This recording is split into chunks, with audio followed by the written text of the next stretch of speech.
Means secretariat assistant പഠനം എങ്ങനെയായി? Time table വെച്ച് തന്നെ എല്ലാവരും മുന്നോട്ട് പോകുന്നതെന്ന് ഞാൻ കരുതുന്നു. ഇന്നത്തെ ദിവസത്തിൽ നമ്മൾ പഠിക്കാൻ പോകുന്നത് ഏതൊക്കെ പോർഷൻസ് എന്നാണെന്നറിയാമോ? നമ്മുടെ കേരളത്തിലെ സാമൂഹ്യ മത പ്രസ്ഥാനങ്ങൾ. അതിൽ എന്തൊക്കെയായിരിക്കണം?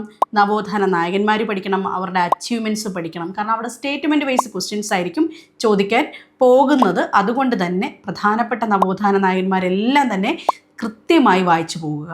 ഇനി അടുത്തത് വലിയൊരു ടോപ്പിക്കാണ് ഇന്ത്യൻ ഭൂപ്രകൃതി. എല്ലാം വായിച്ചു നോക്കാൻ നമുക്ക് സമയമില്ല.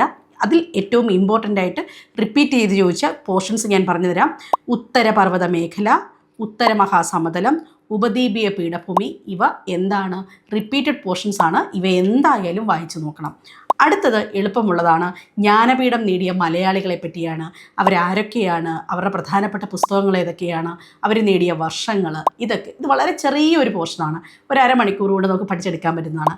ഇന്ത്യൻ ഭൂപ്രകൃതിയാണ് വലിയൊരു പോർഷനായിട്ട് വന്നിരിക്കുന്നത്. ഇത് 3 ടോപ്പിക്കും കവർ ചെയ്ത് കഴിഞ്ഞാൽ നിങ്ങൾക്ക് എന്തായാലും മാർക്ക് സ്കോർ ചെയ്യാൻ സാധിക്കും.